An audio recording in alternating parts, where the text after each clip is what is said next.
오늘 2017년 10월 마지막 제 주일은 의미가 있습니다. 그것은 바로 종교개혁의 500주년 기념하는 주일이기 때문에 그렇습니다. 교황 레오 10세 베드로 성단을 짓기 위해서 면죄부를 팔았던 그 일 때문에 드디어 이거 옳지 않는 일 아닌가 하여서 면죄부를 파는 일행이 비텐베르크까지 왔을 때 마틴 루터가 이제 이건 아니다 하고 95개의 조항을 성당의 벽면에 붙였던 사건, 이것이 계기가 되어서 신교가 시작되게 됩니다. 신교, 새롭게 시작하는 교, 신교를 하지 않습니까?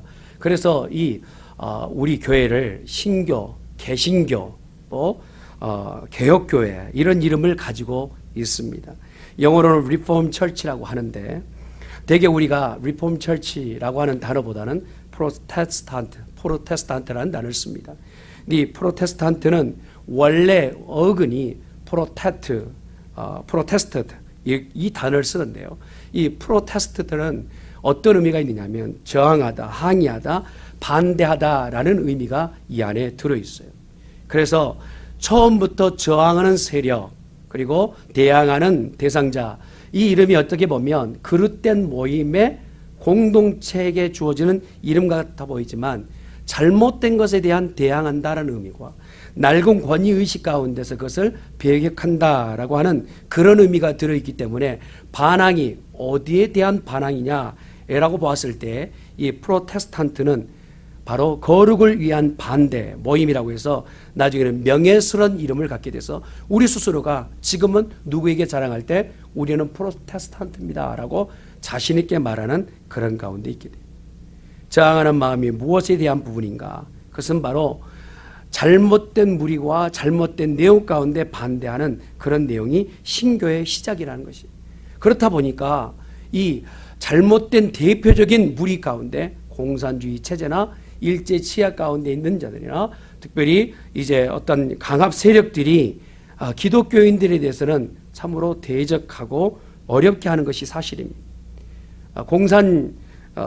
공산주의자들이 특별히 개혁교회의 개신교들에 대해서는 더 많은 핍박을 가하는 것이 사실이지 않습니까? 그것이 바로 이런 계기 때문이고 일제 치하 가운데 있을 때 많은 기독교인들이 이제 순교를 당했지 않습니까? 독립운동 가운데서 90% 이상이 신교인들이라는 그 기록을 보면 얼마나 잘못된 그 체제와 내용에 대해서 항거하고 또한 그 대항에 대해서 대적하였는지를 볼 수 있는 좋은 예라 할 수 있습니다. 근데 이 항거라는 명칭 자체가 생명을 향한 대항이라는 거예요. 죽어버린 대상이 아니라 생명을 향한 항거. 이것이 바로 살아있는 존재라면 누구라도 살아있어 꿈틀대는 그러한 대상이 되어야 된다. 이게 바로 신교의 원정신입니다. 여러분, 죽어버린 무덤 가운데는 죽은 자들의 모임이 있는 그 무덤은 조용하죠. 고요하고. 그러나 살아있는 대상은 누구라도 소리를 내며 살아있는 표현을 하게 되는 거예요. 교회가 마찬가지예요. 교회가 살아있다면 하나님이 원하시는 형태로 살아있다면 잘못된 대상과 잘못된 믿음 가운데서 이건 잘못되었다라고 살아 움직이고 있어야 된다는 이런 일의 발로가 바로 종교개혁의 계기가 되었다는 것입니다. 그래서 500년 전의 종교개혁이 지금 한 시점에 멈춰버린 것이 아니라 계속적으로 종교개혁은 일어나야 돼요. 원상태로 다시 한번 되돌아가는 종교개혁이 된다. 물고기는요, 죽어 있으면 그냥 물결에 쓸려 내려가게 돼요. 그러나 살아있는 물고기는 역류하여 다시 내리는 물길 가운데 다시 되돌아 올라가는 것처럼 교회 가운데서 살아있는 교회는 바로 이렇게 역류하며 살아있음을 표현하는 그런 교회가 되어야 된다는 것입니다. 생명은 죽음을 더불어서 싸우고 또한 생명은 계속적으로 부패와 더불어서 싸워 나가는 것, 이것이 바로 교회의 본 모습이라 할 수 있습니다.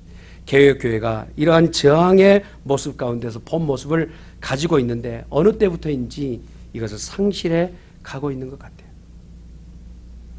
당시 개혁자들의 공로에 의해서 이제 오직 믿음으로, 오직 그리스도로, 오직 은혜로, 오직 믿음으로, 오직 하나님께 영광으로 5개의 솔라 시스템이 이제 처음에 주창의 내용이었거든요. 솔라 스크럽투아, 솔라 솔루스 그리스투스, 그리고 솔라 그라시아, 솔라 피데, 솔리데오 그라시아라고 하는 글로리아라고 하는 이 단어들을 다 사용할 때 하나님의 영광과 성경과 믿음을 다 배격하고 떠나버린 교회들이 온전한 믿음에서 떠나버렸을 때에 성경으로 되돌아가자, 믿음으로 되돌아가자, 그리스도로 되돌아가자, 하나님의 영광으로 되돌아가자, 이 본 모습으로 되돌아가자라고 했던 것이 종교개혁의 시초였다는 것입니다. 초대교회가 탄생하여 종교개혁의 이 모습을 보았던 것이 오늘 본문의 내용과 같이 마틴 루터도 이러한 종교개혁의 첫 창시자가 되었던 것을 볼 수 있습니다. 계속적으로 우리는 한 장소에 머물러 있는 개신교인들이 아니라 그 이름대로 바로 프로테스탄트가 되는 우리 교회 성도가 될 수 있기를 예수님으로 축원합니다. 인본주의와 세상 가운데 물이 젖어서 교회가 더 이상 옴짝달싹하지 않고 한 시스템 안에서 이제 점철되어서 교회가 교회 노릇을 제대로 못하는 그러한 종교시대, 중세시대에 하나님 앞에 되돌아가자, 하나님의 말씀으로 되돌아가자 하는 것처럼 우리 교회가 다시 한번 이 세대에 대해서 웅변하는 교회가 되어야 됩니다. 예수님께서도요, 십자가의 처형에 당하실 그 즈음에 교회의 모습을 보면 예수님께서 종교개혁자로 서신 것 같아요. 교회에 가서 보았더니 약한 자들은 오히려 제사장들의 놀림감이 되고 가지고 온 재물들을 오히려 외면하면서 본인들이 판매하는 그 재물로 가지고 거기다가 몇 배 몇 급절의 이득을 남기는 그러한 형태의 예배가 교회 안에 있었어요. 거기다가 종교 지도자는 자기의 직분을 돈 몇 푼 주면 대제사장 직까지 살 수 있는 그러한 교회가 타락하기로 이루 말할 수 없는 그런 타락의 내용. 세상을 정화시켜야 될 위치에 있어야 될 교회가 정화시키지 못하는 아예 오히려 부패의 대명사가 되어버린 교회 가운데 예수님께서 성전에 들어가 보시고는 그 모습을 보셨을 때 이것 아니라는 거예요. 그래서 상을 뒤엎으시며 오히려 말씀하시지 않습니까? 너희는 하나님의 집을 강도의 구렬로 만드느냐, 만민이 모이냐, 만민이 기도하는 집이 되어야 되겠다 말씀하신, 예수님이 말씀하시는 이 종교 지도자들에게 말씀하신 외침은 잘못된 그 방향에서 저항하는 프로테스탄트의 대표적 모습이라 할 수 있는 것이죠. 오늘 본문 말씀에 들어가 보면 베드로 요한의 이야기입니다. 지금 산헤드린 공회 앞에서 베드로와 요한이 그 자리에 많은 사람들 앞에 재판을 받고 있는 장면이에요. 원래 재판이라면 공의가 있어야 되고 정의가 있어야 되지 않습니까? 공의로운 재판을 기대하고 나와서 그 판결을 기다리고 있어야 되는데 이미 베드로는 알고 있어요. 이 판결이 얼마나 공의롭지 못한 판결인지 요 며칠 전에 자기 스승인 예수님을 판결하였을 때 모습을 보아 알고 있는 거예요. 공의는 사라져버렸어요. 정의는 없는 그 공회원 가운데 심판 앞에 서게 되었습니다. 그들은 이미 결정을 내려놓고 형식적으로 재판을 열어놓고 재판 앞에 사형을 내렸던 바로 그러한 모습으로 베드로와 요한을 불러 모아 법정 앞에 세운 것입니다. 그때 베드로의 심정은 어땠을까요? 여기서 말 한마디 잘못하면, 아니 이미 지금 산헤드린 공회 가운데서 내가 이 범죄함 가운데서 이들이 무엇이로든지 몰아가면 나는 어려움 가운데 있겠다라고 하는 것을 알고 있음에도 불구하고 베드로의 자세는 굽히지 않아요. 옴짝달싹하지 않고 오히려 강하고 담대하게 그 공회 앞에 서게 됩니다. 공회가 가지고 있는 생사의 결정의 권한을 가지고 있다는 사실을 베드로와 요한은 알고 있습니다. 예수님을 이 빌라도 총독 가운데 재판 가운데 옮겨서 사형 언도를 내렸던 이들이 지금 내 눈앞에 보이는 사람들이란 말이에요. 그러니 내가 말을 잘못하고 나에게 지금 사형 언도를 내린다면 이들 가운데서 그런 일도 할 수 있겠다라는 그 대상 앞에 서 있는 베드로와 요한. 요 얼마 전이라면 예수님 앞에서 그렇게 호언장담하되 예수님 나도 예수님 죽는 자리에 따라가겠습니다. 그렇게 자신만만하였던 베드로. 그러나 처참하게 예수님이 어떻게 되시는가 보자 하여서 그 법정 앞에서 앞에 서지 못하고 기웃기웃하면서 그 소녀 앞에 3번이나 삼중으로 부인하였던 그 비참하고 비겁한 모습의 자기 모습, 그 모습이 지금 법정 앞에서 내가 실수만 안 되지, 예전 모습 같으면 어떻게 손이 발이 되게끔 빌면서 내가 잘못했습니다 하며 비겁하고 비참한 모습을 나타내 보여야 되는데, 지금 베드로와 요한은 그렇게 하지 않습니다. 오히려 강하고 담대하게 용기 있게 예수 그리스도를 증거하며 내가 하나님 앞에서 옳은 일을 하고 있는데, 하나님 앞에서 하는 일 가운데서 너희가 원하는 일을 하는 것이 더 이롭겠느냐, 하나님이 원하시는 일을 하는 것이 이롭겠느냐, 어디서 이런 자신감이 나왔는지, 어디서 이 용기가 나왔는지. 요 며칠 전만 했으면 그 법정 앞에 섰을 때 앞에 서지 못하고 우물쭈물하며 비겁자여 비참하며 오히려 자기 스승의 예수 그리스도의 그 사형 온도 앞에서 아무 말 하지 못하고 3번이나 부인하였던 그 베드로의 모습은 온데간데 없습니다. 어디서 이 용기가 생겼을까요? 어떻게 이러한 마음이 생겼을까요? 예전 같으면 예수님을 부인하였던 그 닭 울음소리 때문에 닭이 울 때마다 고통스러운 거예요. 실제로 그런다고요. 유럽의 교회들을 방문하다 보면 독일에 있는 교회 가운데서 교회 첨탑 제일 끝에 보면 보통 십자가를 세우지 않습니까? 그런데 십자가가 아니고 닭 모형을 올려놓은 교회가 있다 합니다. 실제로 보신 분들도 계실 거예요. 그래서 질문합니다. 아니 교회 총탑 제일 위에다 왜 닭 모양을 저렇게 세워놨습니까? 하면 그 마을 주민들도 빼꼼히 웃고는 답을 주지 않는데요. 한번 생각해 보십시오. 왜 닭이 저기 올라가 있을지. 여러분 짐작할 수 있지 않겠습니까? 베드로가 처음 예수님 앞에서 부인하고 부정하였을 때, 그리고 3번이나 부인했을 때, 그 후에 닭이 울었을 때 그 닭 울음소리가 얼마나 충격적으로 들렸겠습니까? 제가 개인적으로 생각하기를 그 뒤로는 아마 베드로는 꽃기호의 꽃자만 들어도 깜짝깜짝 놀라지 않았을 거예요. 그런 생각이 들어요. 아마 닭 요리는 절대 안 먹었을 것 같아요. 그렇게 충격적인 그 장면 가운데 베드로가 예전에 예수님을 부인하였던 그 모습은 온데간데 없고, 지금은 비겁자가 아니고 나약해진 모습이 아니라 그 사내들인 공회 앞에서 얼마나 자신 있게 예수님을 증거하는 장면인지, 무엇이 베드로를 이렇게 만들었으며 어떻게 요한이 이렇게 강하게 설 수 있었을까요? 그것은 바로 오늘 성경에 기록된 대로 하나님을 철저하게 믿게 됐다는 거예요. 믿음이 사람을 바꾸어냅니다. 할렐루야. 그처럼 거짓과 불의 앞에 한가할 수 있었던 것은 내가 내 앞에 보여주는 이 잘못된 것에 자신 있게 이것은 잘못됐습니다 말할 수 있는 것은 돈의 힘도 아니요, 내가 가지고 있는 지력도 아니요, 내가 가지고 있는 어떤 정치적 힘도 아니라 믿음이라는 사실이에요. 하나님을 믿는 그 믿음, 살아계신 하나님이 확실히 나와 함께 하신다는 이 믿음 때문에 베드로는 다시 한번 그 공의 앞에서 힘있게 설 수 있게 된 것입니다. 사랑하는 성도 여러분, 우리 모두는 하나님 앞에 서 있습니다. 한번 따라합시다. 하나님 앞에 서 있습니다. 이걸 전문 용어로 코람 데오라 합니다. 코람이라는 앞에 서란 뜻이고 데오라는 것은 데우스라는 뜻이. 오늘 베드로가 얘기합니다. 내가 하나님 앞에 서 있다라는 거예요. 예전엔 그렇지 않았는가요? 그래 보였지요.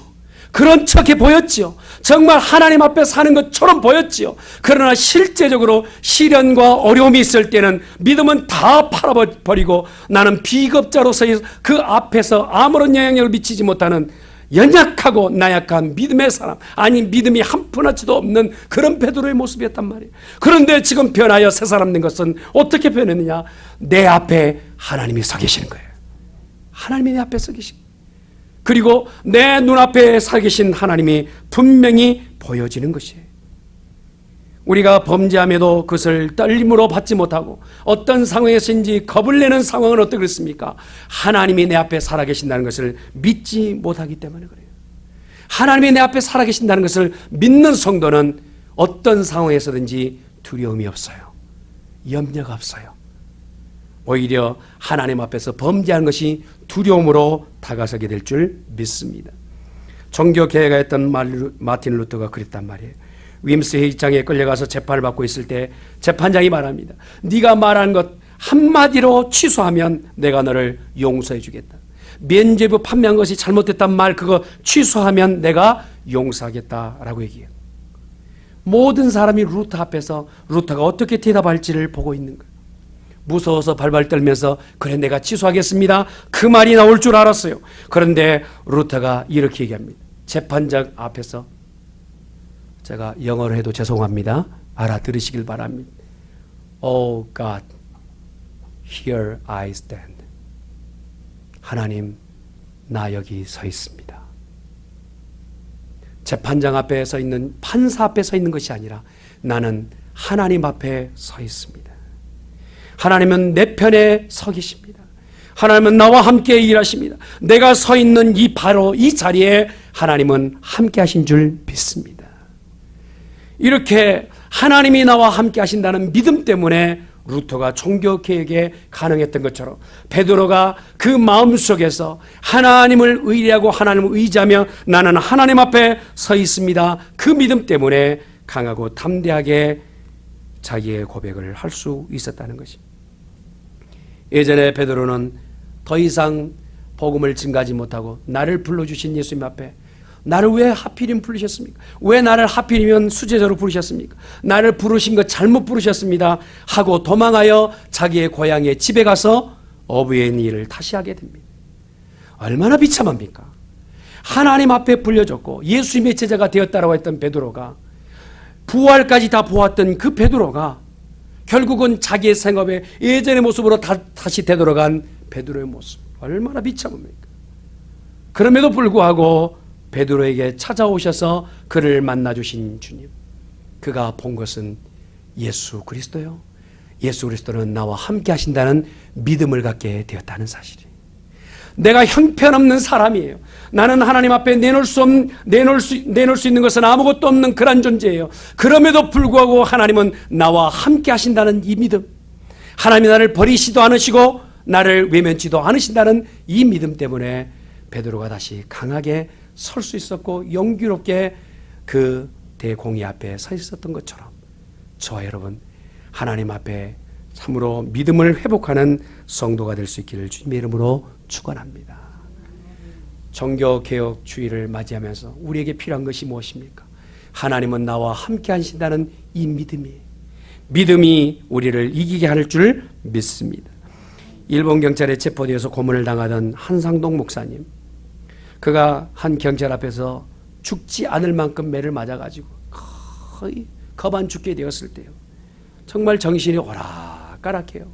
그래서 더 이상 견디지 못할 그러한 고문 가운데서 이제 숨이 끊어질까 말까 하는 가운데서 눈을 팍 떴는데 자기를 고문하는 그러한 순사를 봅니다. 그러면서 바라보면서 그 순사에게 이렇게 말을 했대요. 당신은 나를 고문하고 있지만 훗날 하나님 앞에 설 때 그분께 당신은 무엇이라 말할지 대답을 준비해 놓으십시오 라고 얘기하는 거예요. 아니 매를 맞아 죽어가는 사람이 오히려 겁주고 있는 거예요. 그래서 그 말을 들었던 순사가요, 이 사람이 어디서 이런 두려움 없는 용기가 나왔는지, 어디서 이런 겁없는 상황이 나왔는지, 맞아 죽어가면서도 나 살려주십시오가 아니라 오히려 당신은 하나님 앞에 섰을 때에 이렇게 고문하였던 사람에 대해서 왜 고문하였는지를 핑계댈 것을 준비하십시오 하는 말에 그냥 기겁한 거예요. 그래서 그 고문을 포기하고 자기를 다른 부서에 보내달라고 그 순사가 얘기했다는 거예요. 사랑하는 성도 여러분, 세상을 바꾸는 용기, 세상을 향하여서 그리스도가 주이심을 선포하는 이 용기는 우리 모두가 하나님이 나와 함께 하신다는 이 믿음에서 흔들리지 않을 때 바로 용기가 새롭게 되어질 줄 믿습니다. 믿음을 가지시길 바랍니다. 하나님은 우리와 함께 하신 줄 믿습니다. 그 하나님은 우리를 떠나지 않으시고 나와 함께 하시되 내 앞에 서 계신 하나님이신 것을 믿는 우리가 되어야 될 줄 믿습니다. 용기는 또 어디서 나옵니까? 오늘 읽었던 말씀 가운데 보니까 말씀을 그대로 믿는 데서 나와요. 말씀을 믿어야 돼요. 성경은 말씀이라고 막연한 사실로 알았던 이스라엘 백성들, 그래 성경 우리가 암기도 하고 암송도 하고 내 손목에 매며 이마에도 받고 이마에도 내가 이렇게 가지고 다니는 말씀이지 라고 하였지만, 그 말씀이 육신이 되어 이 땅에 오셨던 예수님을 보고도 믿지 못하였던 이들, 말씀이 내 앞에 현실로 왔음에도 불구하고 그 말씀을 받아들이지 못하는 그 믿음, 결국 그 믿음은 아무런 착용하지 못하였던 믿음이에요. 그러나 베드로가 어떻습니까? 말씀대로 이 땅에 오시고 말씀대로 고난을 당하시며 말씀대로 죽으셨다가 말씀대로 부활하신 이 예수 그리스도를 바라보게 된 거예요. 성경은 이것을 말합니다. 바로 말씀이 우리 가운데 있는 것이 새롭게 되는 용기의 출발인 줄 믿습니다. 하나님의 말씀이 오늘 내 생활 가운데 현장에서 성취되는 역사가 있기를 주님의 이름으로 축원합니다. 마틴 루터가 종교 개혁할 때 그 용기가 어디서 나왔는가? 아무리 생각해봐도 수도사 생활을 하면서 자기가 이 많은 계단을 무릎 꿇고 올라갈까 팔꿈치로 올라갈까 아무리 자기가 고행을 해도 자기의 마음속에 기쁨과 평안이 없는 거예요. 고뇌하고 또한 이 돌을 쌓는 듯이 어려움 가운데 자기 스스로를 내려뜨려 봐도 아무리 해도 자기 가운데 평안이 없어요. 그러다가 로마서를 주석하면서 그 가운데서 발견하게 되는 말씀이 있어요. 바로 이 말씀입니다. 한번 따라합시다. 의인은 믿음으로 말미암아 살리라. 말씀을 주석할 때 성경에 기록되는 말씀이 이 루트 가운데 바로 보이는 거예요. 내가 고행하여서 하나님의 영광을 이뤄내며 내가 무엇인가 도를 닦아서 수행하면서 하나님 앞에 영광을 돌리는 줄 알았는데, 진짜 하나님의 영광은 말씀을 행하면서 의인은 믿음으로 말미암아 살리라. 기록된 말씀으로 사는 이 믿음을 깨닫게 되었다는 것입니다. 인간은 공로나 선행으로 인해서 하나님의 의에 이루는 것이 아니라 말씀으로서 그 말씀을 준행하면서 하나님의 은혜를 경험하게 된 줄 믿습니다. 자신의 힘이나 공로를 의지하다 보면 결국 인생의 연약한 부분에 막다른 골목을 만나게 된다는 것이죠. 예수 그리스도를 믿음으로, 말씀을 믿음으로 용기를 얻는 우리 교회 성도들 될 수 있기를 예수님의 이름으로 축원합니다. 오늘날도 마찬가지인 것 같아요. 목적도 방향도 없이 변해져가는 이 세상 가운데서 하나님 분명 우리에게 말씀을 주세요. 그 말씀을 의지하는 자에게 방향을 명확하게 주세요. 어떻게 말씀을 따라갈지, 어떻게 행동하며 어떻게 준행할지 말씀으로 허락해 주세요. 예수님이 이 땅 가운데 말씀대로 오셨다가 말씀대로 가시고 말씀대로 다시 오시마 약속하셨습니다. 그러므로 우리 또한 말씀을 지키는 성도가 되어야 될 줄 믿습니다. 베드로가 그래요. 그 마음속에요, 두려움과 걱정과 염려가 이루 말할 수 없어요. 그래서 어땠습니까? 부활하셨다는 얘기가 들었음에도 불구하고 그들은 온갖 문들을 꼭꼭 닫아놓고 누군가가 자기에게 다가올까 봐 겁내서 문을 꼭꼭 닫아놓았어요. 그런데 그 문을 통하지 않으시고 그냥 들어오셨던 예수님께서 그들 가운데 한마디 주신 말씀으로 힘을 얻는 거예요. 너희 가운데 평안이 있을지어다. 주신 말씀이었어요. 그들이 용기 백배 할 수 있었던 것은 예수님의 입에서 나오는 말씀으로 용기를 얻게 되었다는 사실이에요. 사랑하는 성도 여러분, 내가 아직 힘의 여력이 남아있기 때문에 용기가 나는 것이 아니라, 내가 조금 돈 몇 푼 갖고 있는 것 때문에 용기를 얻는 것이 아니라, 내 주위에 많은 사람들이 있어서 내가 용기를 내는 것이 아니라, 나의 힘의 근원은 말씀이 되어야 될 줄 믿습니다. 하나님의 말씀이라면 어느 곳에 가든지 용기 있게 그것을 전하는 복된 성도 되어지시기를 주님의 이름으로 축원합니다.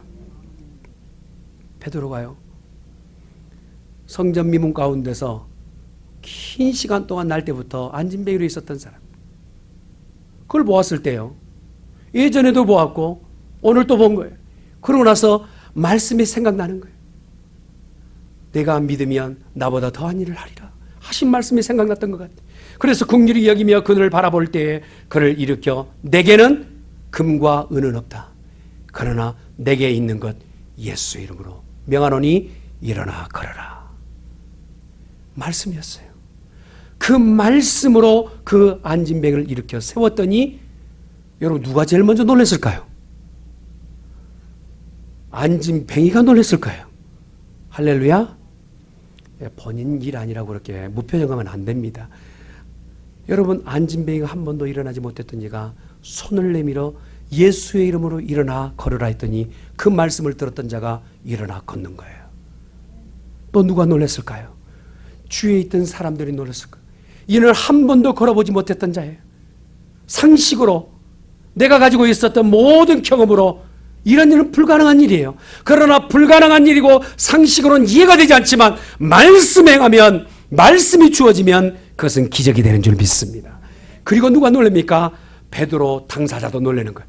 자기는 무엇인가 하고는 있지만 무엇을 하고 있는지 몰라요. 다만 말씀만 내뱉었어요. 그랬더니 책임은 하나님이 지시는 거예요. 사랑하는 성도 여러분, 우리가 삶 가운데서요, 우리가 모든 것을 책임지는 것이 아니라 내 삶 가운데서 어렵고 힘겨운 일이 있거든 말씀을 의지하여 나가실 수 있기를 주님으로 축원합니다. 그러면 주님께서 그 일을 책임져 주실 줄 믿습니다. 불쌍한 환자를 보았을 때 모두가 불쌍하게 보고 지나는 것 같겠지요.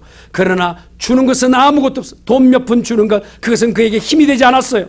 먹고 사는 데는 역력했지만 그러나 그의 삶에 대변혁은 일어나지 않았어요. 정말 그가 일어날 수 있었던 것은 주의 이름으로 말씀이 전달될 때 일어나 걷게 되었다는 거예요.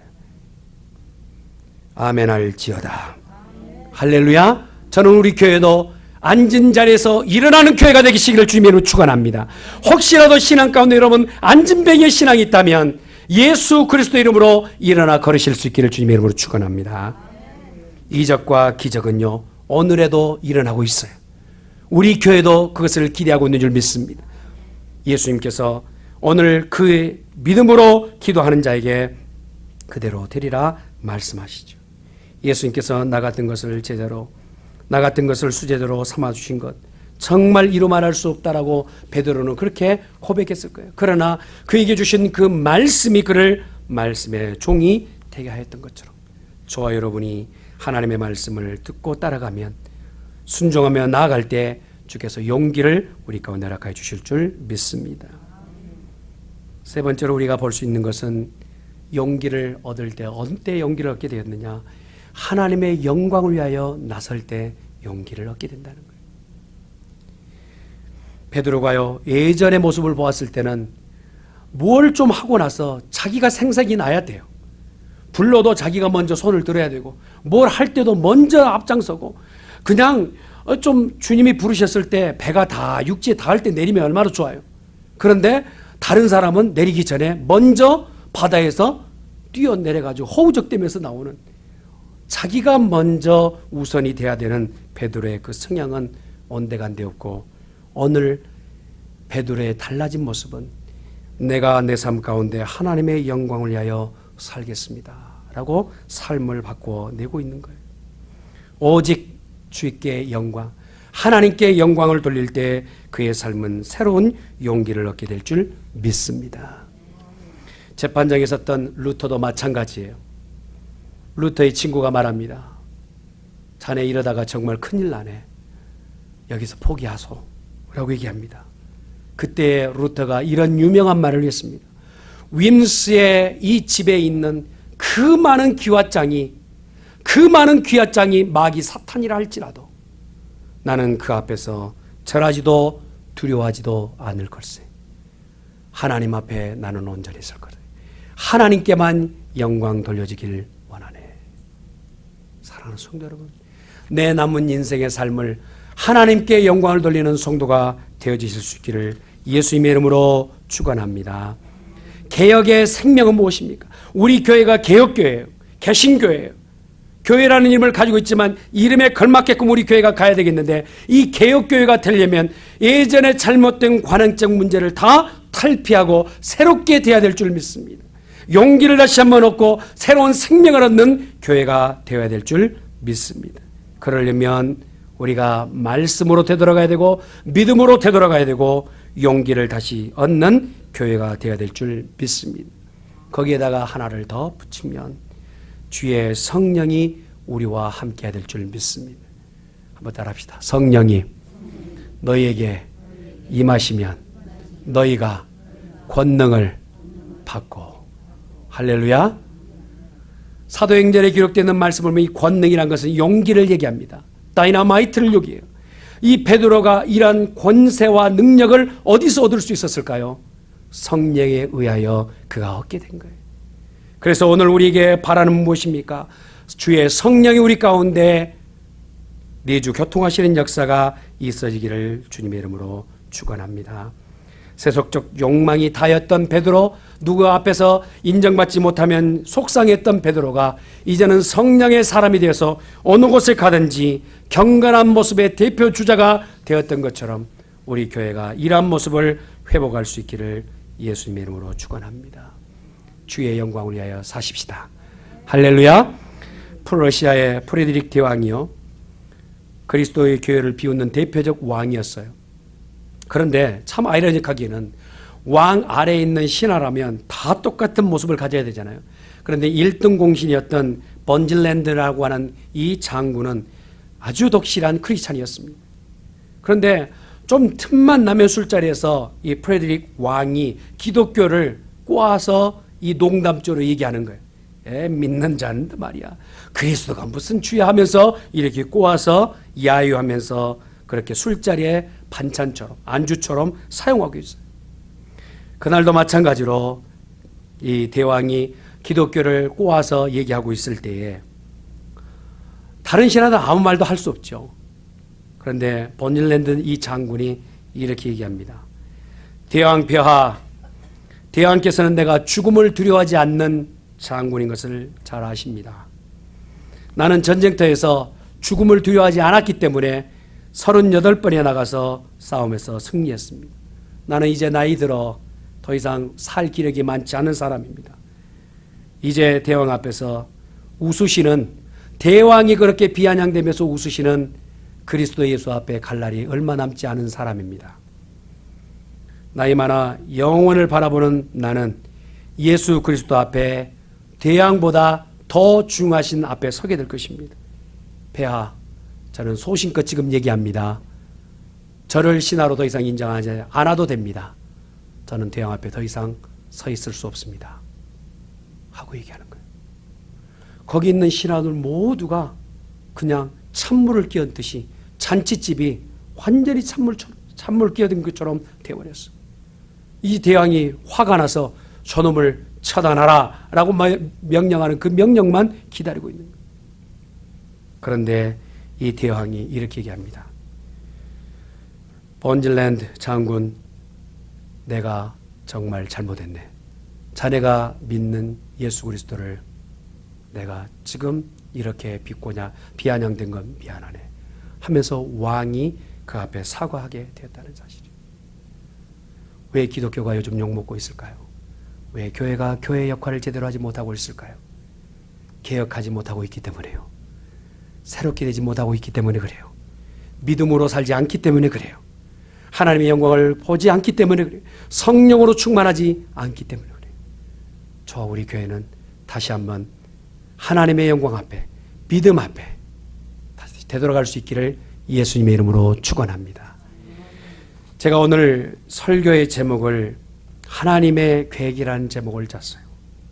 그러면서요, 미국을 바라봅니다. 미국의 대형 교회인 달라스 제1침례교회에 이끌고 있는 로버트 제프리 목사님이 계세요.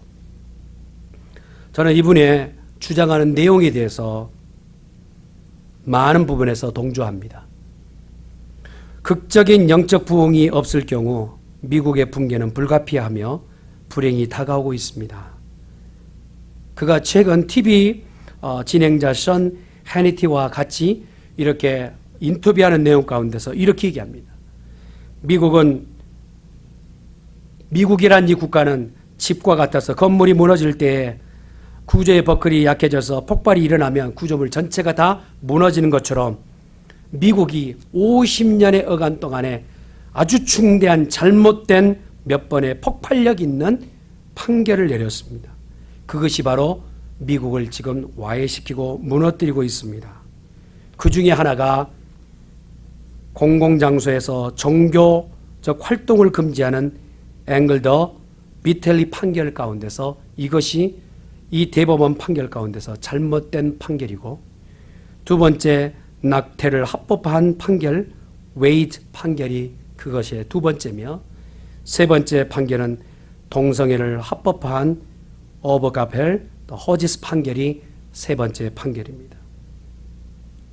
이 세 개의 판결이 지금 미국이 와해되고 무너지게끔 하는 대표적 판결입니다.